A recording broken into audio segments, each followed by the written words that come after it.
In the golden halls of Asgard, where gods walk among treasures beyond mortal imagination, there once grew the most beautiful hair that had ever graced any being in all the 9 realms. Tonight, you'll discover how Loki's mischievous prank nearly destroyed the peace of Asgard, and how one moment of thoughtless trickery led to the creation of some of the most powerful artifacts in Norse mythology. A tale of vanity and redemption, of divine fury and dwarven mastery, where the price of mischief becomes the foundation for legends.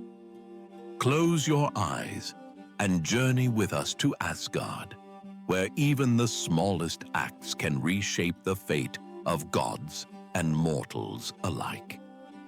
The morning sun cast long, golden rays through the crystalline windows of Asgard's magnificent halls, illuminating chambers where gods dwelt in splendor that put mortal kingdoms to shame. In one of these rooms, Sif lay sleeping peacefully, her breathing soft and steady as dreams of summer meadows and eternal harvests danced behind her closed eyelids. She was the goddess of the harvest, wife to Thor the thunder god, and possessor of the most magnificent hair that had ever existed in all creation. Her hair was not merely golden, it was gold itself, spun from the same precious metal that mortals coveted, but transformed by divine essence into something infinitely more beautiful and meaningful. Each strand caught and held the light like captured sunbeams, creating waves of luminescence that flowed down her shoulders and across her pillow like liquid starlight descended from the heavens themselves. The hair moved with its own gentle life, stirring slightly with each breath she took, creating patterns of light and shadow that seemed to tell stories of ancient summers and bountiful harvests yet to come. When Sif walked through the fields of Midgard during the growing season, her hair would catch the morning sunlight and scatter it in precisely the right frequencies to encourage growth and abundance. Farmers working their land would sometimes glimpse a flash of gold in the distance and know instinctively that their crops would prosper. The hair was connected to the fundamental forces that governed fertility and growth, making it not just beautiful, but functionally vital to her role in maintaining the natural order. Sif's golden hair had become legendary even among the gods, who were accustomed to wonders that would leave mortals speechless with awe. Bards in all the 9 realms composed songs about its beauty, comparing it to everything from spun sunlight to crystallized honey, to the pure essence of summer itself. Artists despaired of ever capturing its radiance in their works, for no pigment or precious metal could truly reproduce the living light that flowed through each strand. The hair changed subtly with the seasons, growing brighter and more vibrant during spring planting and the early weeks of summer, then deepening to rich amber and bronze tones during harvest time. In winter, it would retain a gentle glow that spoke of the promise of renewal, hidden beneath the frozen earth. This seasonal variation was not mere beauty, but a visible manifestation of Sif's connection to the agricultural cycles that sustained life throughout the mortal realm. On this particular morning, as Sif lay in peaceful slumber, another figure moved silently through the halls of Asgard. Loki Laufeyson, the trickster god, wandered the corridors with the restless energy that always marked his movements. His green eyes gleamed with an inner fire that spoke of a mind constantly turning over schemes and possibilities, seeking entertainment in a realm where perfect order sometimes bred perfect boredom. Loki was not evil, not in the way that mortals understood evil. He was chaos given divine form, a necessary force that prevented the gods from becoming too comfortable in their perfection. Where the other Aesir represented order, justice, wisdom, and strength, Loki represented change, challenge, and the unexpected turns that kept life from becoming stagnant. But this morning, his need for stimulation would lead him to cross a line that even he had never approached before. As he passed by the chamber where Sif slept, Loki paused. The door stood slightly ajar, and through the gap, he could see the goddess lying peacefully in her bed, her golden hair spread across the silken pillows like a treasure hoard of light. An idea began to form in the trickster's mind, born not of malice, but of that irrepressible urge to see what would happen if the natural order was disturbed just a little. What harm could there be? Loki whispered to himself, his voice barely audible even in the perfect silence of the morning. In a small jest. Surely such magnificent hair would grow back quickly, and the look of surprise on everyone's faces would be worth the brief inconvenience. With the silent grace that marked all his movements, Loki slipped into the chamber. His steps made no sound on the polished floor, and his breathing was so controlled that it barely stirred the air around him. He was a master of stealth, capable of moving unseen even among beings whose senses far exceeded those of mortals. Sif continued to sleep, lost in dreams of endless summer fields where grain grew tall and golden under a perfect sky.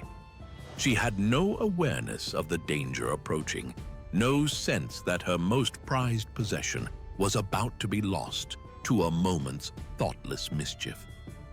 From his belt, Loki drew a knife that gleamed with its own inner light. This was no ordinary blade, but a tool forged in the realm of Alfheim, its edge so sharp that it could cut through anything in existence.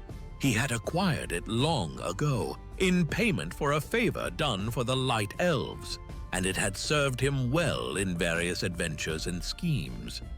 With the careful precision of a craftsman, Loki positioned the blade near Sif's temple, where her hair gathered in its thickest, most beautiful cascade. For a moment he hesitated. Even his chaotic nature recognized that this was a step beyond his usual pranks. But curiosity and the irresistible urge to see what would happen overcame his brief reluctance. The knife moved in a single smooth motion. There was no sound, no resistance, as the enchanted blade passed through Sif's golden hair like a whisper through silk. Strand after strand fell away, each one retaining its luminous beauty, even as it separated from its source. The hair that fell to the floor continued to glow for several moments before gradually fading to ordinary gold, then to lifeless strands that crumbled to golden dust. In his enthusiasm for the prank, Loki cut far more than he had originally intended. What had been meant as a small jest became something much more dramatic. When he finally stepped back to admire his handiwork, he realized with growing alarm that Sif's head was now completely bald, her scalp pale and vulnerable in the morning light. The sight sobered him instantly. The magnitude of what he had done began to sink in, and for the first time since entering the chamber, Loki felt something approaching genuine concern. This was no longer a harmless prank, but a serious violation that would have consequences far beyond mere embarrassment. As if sensing the loss even in her sleep, Sif stirred. Her hand moved unconsciously to where her hair should have been, finding only bare skin. Her eyes opened slowly, still heavy with sleep, and for a moment she seemed confused by what her fingers had discovered. Then full awareness struck her like a physical blow. Sif's hand moved frantically over her head, confirming the impossible truth that her glorious hair was gone. Her eyes widened in shock and growing horror as she realized the extent of her loss. "My hair," she whispered, her voice barely audible, but carrying such pain that even Loki felt a stab of genuine remorse. "My hair is gone." The cry that followed was not merely one of vanity, but of profound loss. Sif's hair had been more than beauty. It had been part of her divine nature, connected to her role as goddess of the harvest and fertility.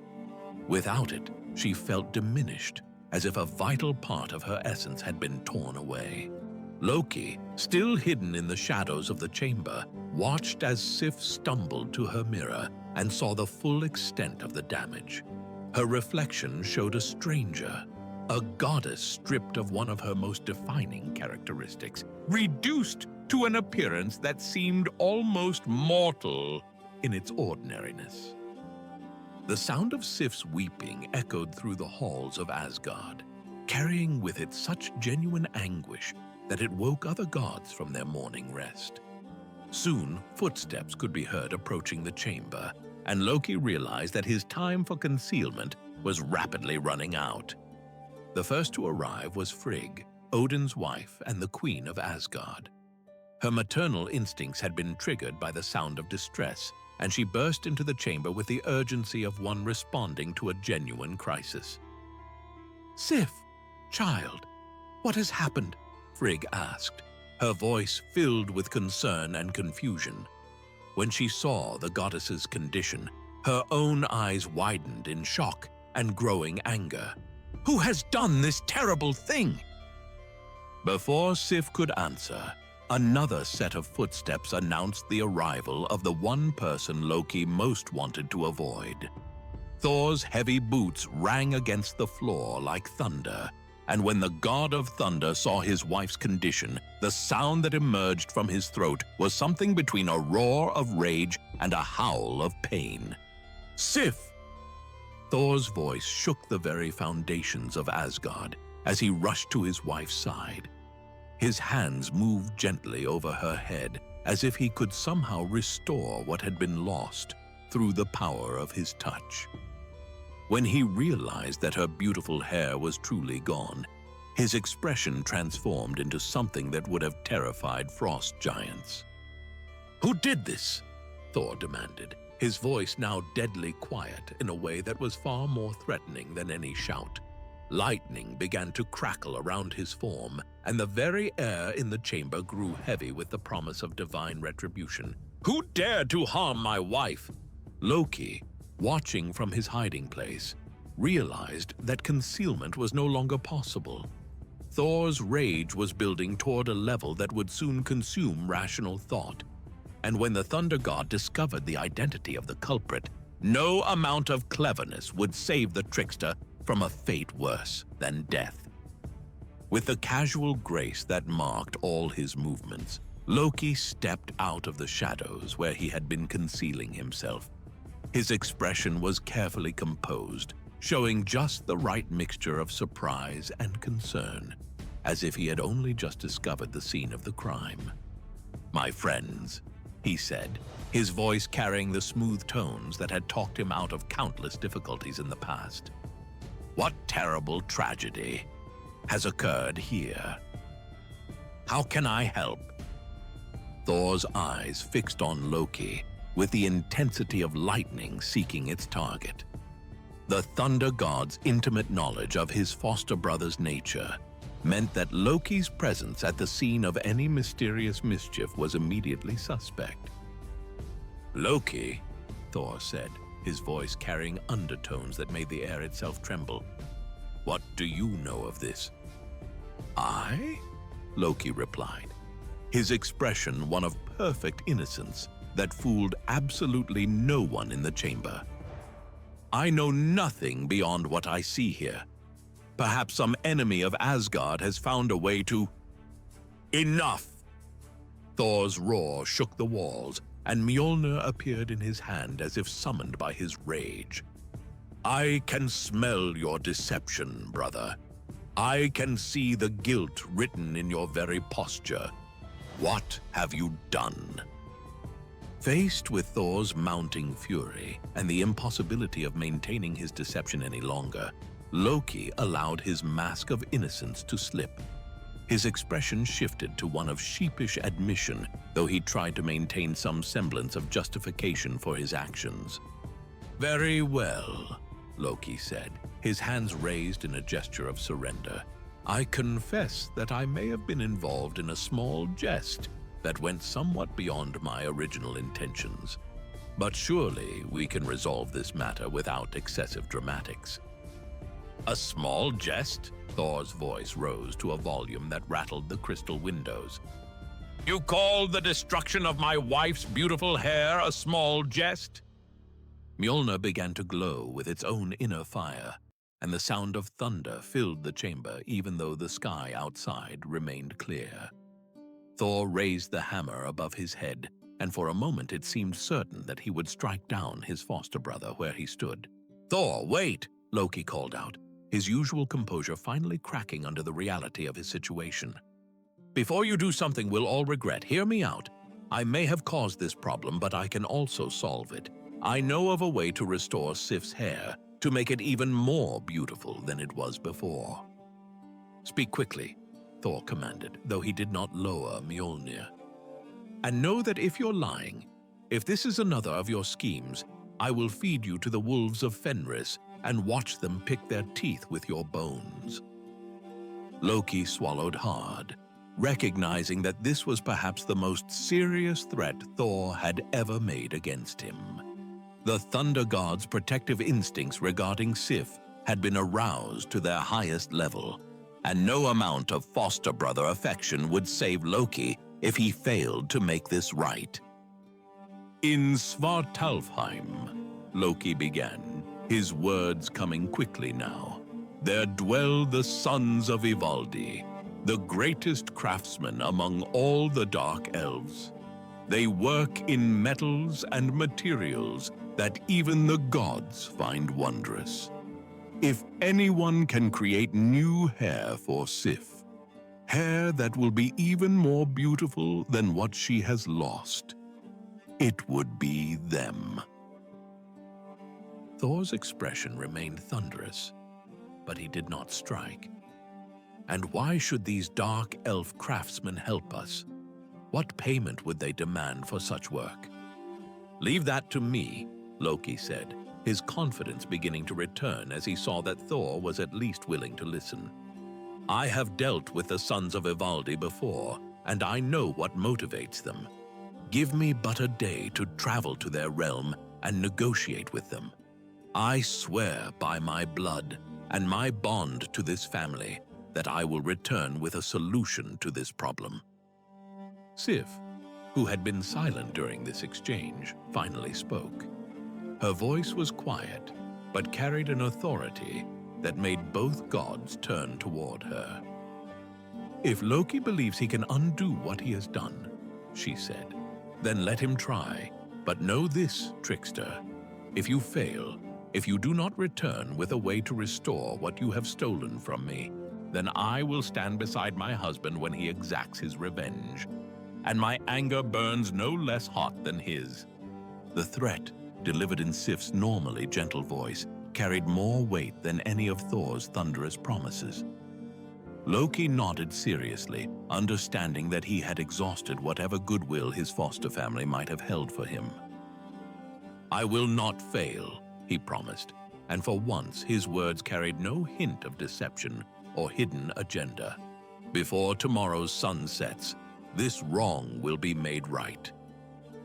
Without waiting for further discussion, Loki vanished from the chamber in a swirl of green flame, using his shape-shifting abilities to transform into a bird that could travel swiftly between the realms.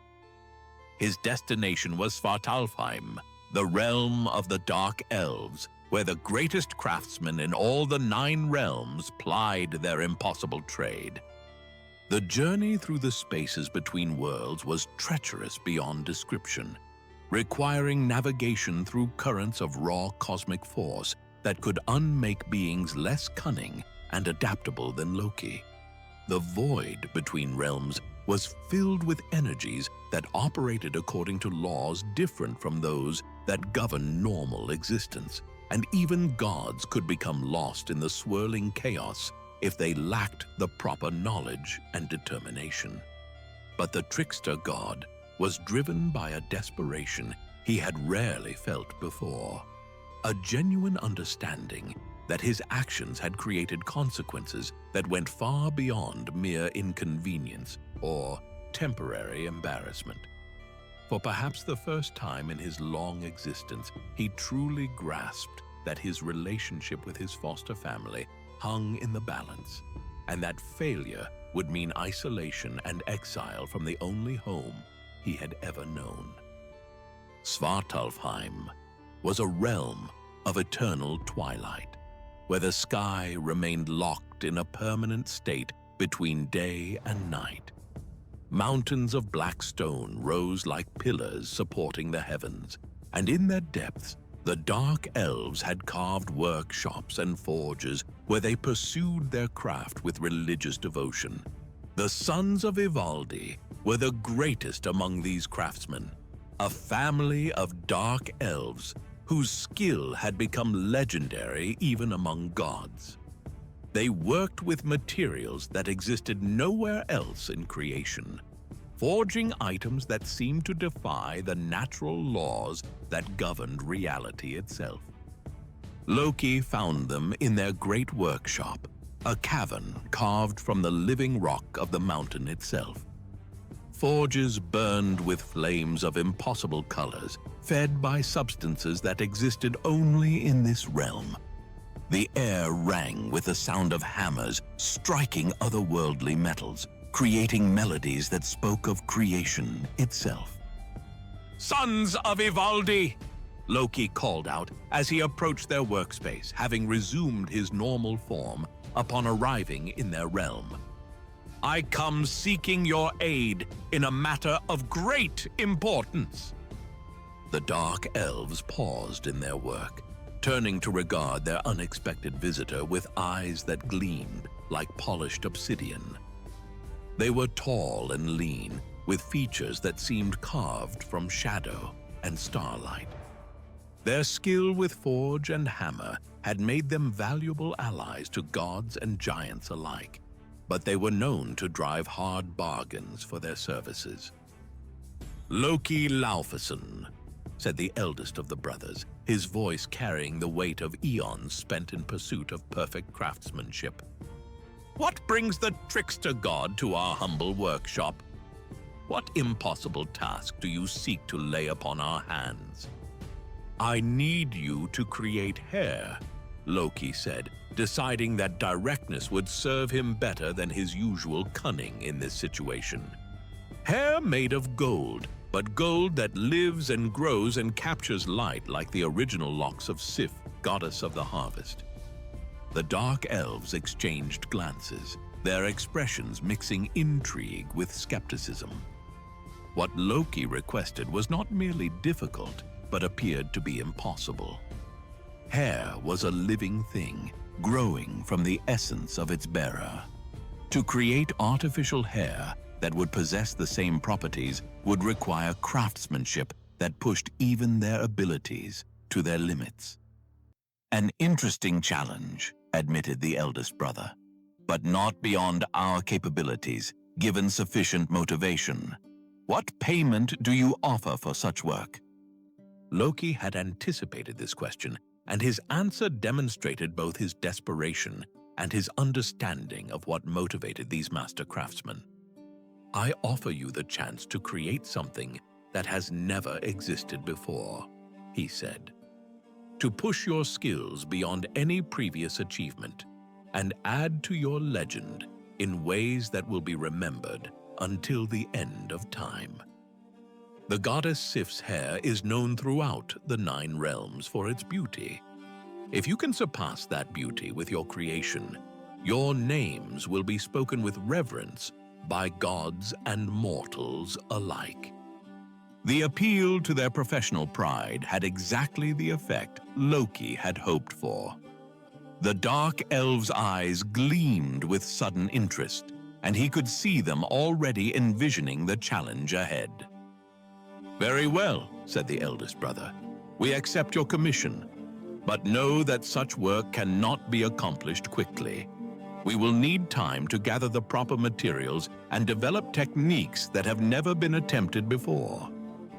"How much time?" Loki asked, his anxiety showing through his usual composure. "Return when the moon has completed one full cycle," the dark elf replied. "By then, we will have either succeeded beyond all previous achievement or failed in the most spectacular manner possible." A month was far longer than Loki had hoped to be away from Asgard, especially given the state of mind in which he had left Thor and Sif. But he recognized that rushing such delicate work would only guarantee failure, and failure would mean consequences he preferred not to contemplate. "I will return when the moon is full again," he agreed, "and I will await your success with great anticipation." The month that followed was the longest of Loki's existence. Unable to return to Asgard and face the continuing wrath of Thor and Sif, he wandered the other realms, seeking distraction in adventures that normally would have filled him with joy. But his heart was not in his usual mischief, and he found himself counting the days until he could return to Svartalfheim. When the appointed time finally arrived, Loki made his way back to the Dark Elves' workshop with a mixture of hope and trepidation. Either he would find salvation for his relationship with his foster family, or he would have to return to Asgard empty-handed and face consequences that even his cunning might not be able to circumvent. The sons of Ivaldi were waiting for him when he arrived, and their expressions carried a satisfaction that filled Loki's heart with hope. Before them on their workbench lay a creation that seemed to capture starlight itself. "Behold," said the eldest brother, his voice filled with pride in their achievement. "Hair crafted from the finest gold in all the realms, but gold that has been transformed by our arts into something that lives and breathes with its own essence." The hair they had created was magnificent beyond description.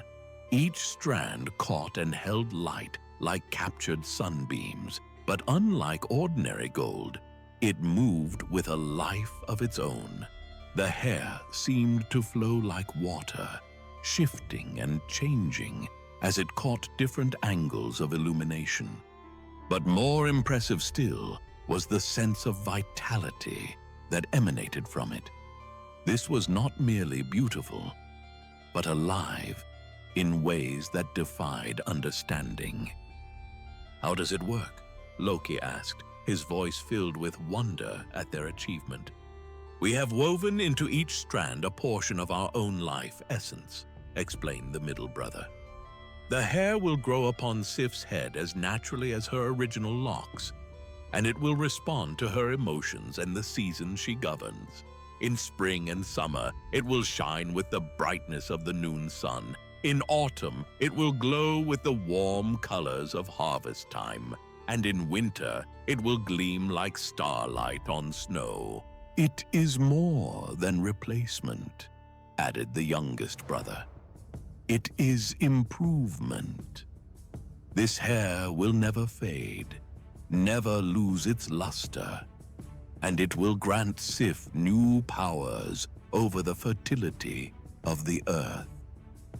Crops will grow more abundantly where her hair catches the sunlight, and the very sight of it will inspire hope in the hearts of those who depend upon the harvest." Loki examined the creation with growing amazement. The sons of Ivaldi had not merely met his request, but had exceeded it in ways he had never imagined possible. This hair would not simply restore Sif's beauty, but would enhance her divine nature and strengthen her connection to her role as goddess of the harvest. "You have exceeded even my wildest hopes," Loki said, his gratitude genuine and heartfelt. How can I ever repay you for this miracle?" "The work itself is payment enough," replied the eldest brother. "We have achieved something unprecedented, pushed our craft into realms we had never explored before. That achievement will add to our legend in ways that no amount of gold or precious stones could match." Carefully, reverently, Loki took up the miraculous hair. It felt warm in his hands, and he could sense the life that flowed through each strand. This was indeed a creation worthy of gods, a work of art that transcended mere craftsmanship to become something approaching divine creation itself. But as he prepared to depart, the eldest brother spoke again. "Wait," he said. "Our satisfaction with this achievement has inspired us to create additional works. If you are willing to wait a short while longer, we have other items that might interest the gods of Asgard." Curiosity overcoming his eagerness to return home, Loki agreed to examine these additional creations. What the Dark Elves showed him next left him speechless with wonder. First was a spear unlike any weapon ever forged. Its shaft was carved from the wood of Yggdrasil itself, obtained through bargains made with the squirrel Ratatoska, and its point was forged from metal that had never existed in any realm before their creation. "This spear will never miss its target," explained the middle brother. "No matter how far the distance, no matter how well defended the foe, this weapon will strike true. We have named it Gungnir, and it is fit for the hands of Odin All-Father himself." The second item was a ship that defied all conventional understanding of naval architecture. Despite being large enough to carry all the gods of Asgard, it could be folded into a package small enough to fit in a pocket. When unfolded, it would sail through air, water, or the void between worlds with equal ease. "Skidbladner," announced the youngest brother, "the finest ship ever constructed, created for Freya of the Vanir.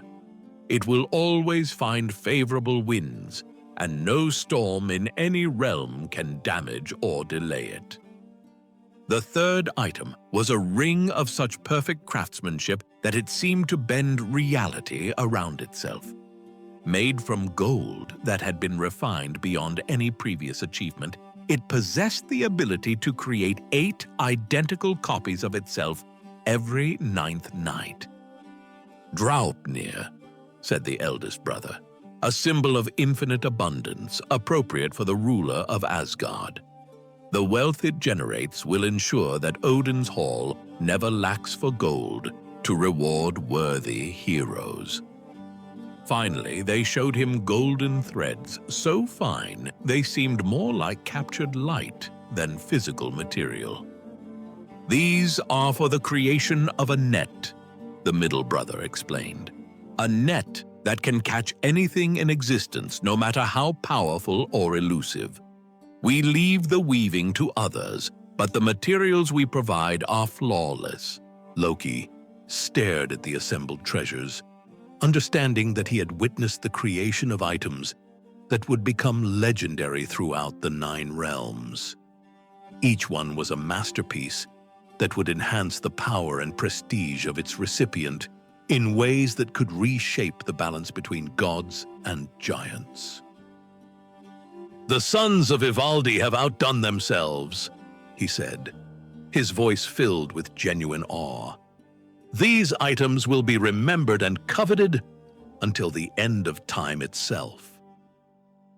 "Take them with you," the eldest brother said. "Consider them gifts to accompany your commission. We are artists, and artists must occasionally give their work to worthy recipients simply for the joy of seeing it properly appreciated." Gathering up these incredible treasures, Loki prepared for his return journey to Asgard. His arms were full of items that represented the pinnacle of craftsmanship, led by the miraculous hair that would restore Sif's beauty and dignity. For once in his life, he approached home with confidence that his actions would bring joy rather than chaos. The journey back to Asgard seemed to pass in moments, his anticipation and excitement making the miles fly by like driven snow. When he finally arrived at the golden halls of his childhood home, he found Thor and Sif waiting for him with expressions that mixed hope and skepticism in equal measure. "I have returned," Loki announced, his voice carrying a confidence that had been absent when he departed. "And I have brought with me a solution that will not merely restore what was lost, but will improve upon perfection itself." With ceremony appropriate to the magnitude of the moment, Loki presented the golden hair to Sif. The goddess took it with trembling hands, her eyes wide with wonder at its beauty and the sense of life that flowed through each strand. "How do I?" she began, uncertain of how to proceed with something so obviously magical. "Simply place it upon your head," Loki instructed. "The magic woven into each strand will do the rest." Sif lifted the hair toward her head, and the moment it touched her scalp, the most amazing transformation began. The artificial hair spread across her head like liquid light, each strand finding its proper place and anchoring itself with roots that grew from her very essence. The hair flowed and settled, as if it had always been part of her, but its beauty far exceeded even her original locks. As the transformation completed, Sif's new hair began to respond to her emotions and divine nature. It shimmered with colors that spoke of endless summers, glowed with the warmth of abundant harvests, and moved with a grace that seemed to dance with the very rhythm of growing things. "It's magnificent," Thor breathed, his anger completely forgotten in the face of his wife's restored and enhanced beauty. "More beautiful than ever before." Sif moved to her mirror and gasped at her reflection. The woman looking back at her was herself, but somehow more than herself. The new hair seemed to embody everything she represented as goddess of the harvest, and she could feel new powers awakening within her, deeper connections to the fertility of the earth and stronger abilities to bless the crops that fed both gods and mortals. "Loki," she said, turning to face her husband's foster brother, with tears of gratitude glistening in her eyes, "I owe you an apology. In my anger, I spoke words that—" "No apology is needed," Loki interrupted, his own relief evident in his voice. "Your anger was justified and my thoughtlessness was inexcusable.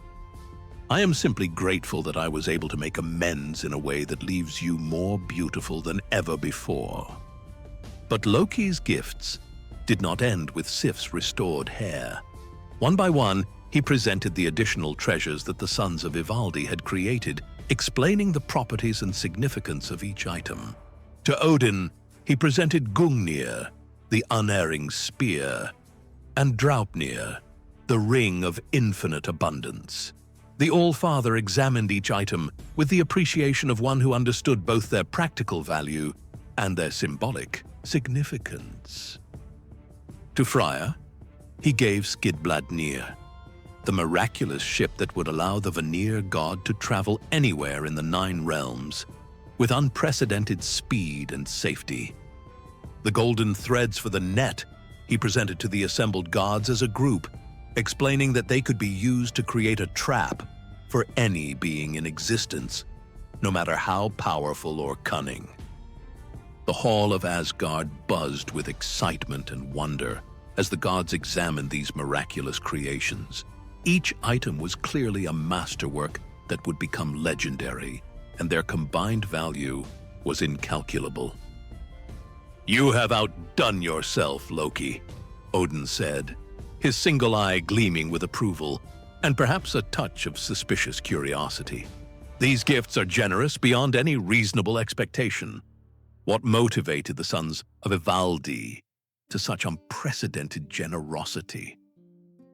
Loki's explanation of the Dark Elves' motivation Their desire to achieve something unprecedented and add to their legendary reputation satisfied most of the assembled gods. But Odin, with his wisdom and understanding of complex motivations, sensed that there might be more to the story than Loki was revealing. "Nevertheless," the Allfather continued, "these gifts are welcome and will serve us well in the challenges that lie ahead. You have turned a moment of destructive mischief into something that benefits all of Asgard." As the celebration of Loki's successful mission continued into the evening, Thor drew his foster brother aside for a private conversation. "I owe you an apology as well," the Thunder God said, his voice carrying a seriousness that was unusual even for him. "In my anger, I threatened violence that would have destroyed our brotherhood forever. You have proven once again that your heart, whatever your methods, remains loyal to this family." Loki accepted the apology with grace, understanding that Thor's threats had been born of genuine pain and protective instinct rather than true malice. The bond between them, strained by the events of recent weeks, was restored and perhaps even strengthened by having survived such a serious test. As the night wore on and the gods retired to their chambers, Sif stood before her mirror one final time, marveling at her transformed appearance. The new hair continued to shimmer with its own inner light, and she could feel the enhanced powers that came with it flowing through her divine essence. She had been given more than mere restoration. She had been granted improvement that would serve her role as goddess of the harvest for all the ages to come. The hair would be a blessing to mortals and gods alike, and its beauty would be remembered in songs and stories for as long as the 9 realms endured. In his own chamber, Loki reflected on the events that had begun with a moment's thoughtless mischief and ended with the creation of some of the most powerful artifacts in existence. He had learned valuable lessons about the consequences of his actions and the importance of considering how his pranks affected those he loved. But more than that, he had discovered something about redemption, that even the most serious mistakes could be transformed into opportunities for growth and improvement. The hair he had stolen in a moment of boredom had been replaced with something far more magnificent, and the relationships he had damaged had been strengthened by the process of making amends. As sleep finally claimed the residents of Asgard, the golden halls settled into peaceful silence. Sif's new hair continued to glow softly in the darkness, a visible reminder that even destruction could become the foundation for creation, and that the bonds of family could survive even the most serious tests. The treasures created by the sons of Ivaldi would go on to play crucial roles in the adventures and challenges that awaited the gods. Gungnir would become Odin's most trusted weapon. Skidbladnir would carry Freya to victories across the 9 realms, and Draupnir would ensure that Asgard's wealth never diminished. But perhaps most important was the lesson that had been learned by all involved, that thoughtless actions could have serious consequences, but that genuine effort to make amends could transform even the worst mistakes into opportunities for growth and improvement. Join us in our next tale as we explore how Odin Allfather sacrificed his eye for wisdom at the Well of Mimir and discover the price the gods must pay for the knowledge that guides their steps toward an uncertain future.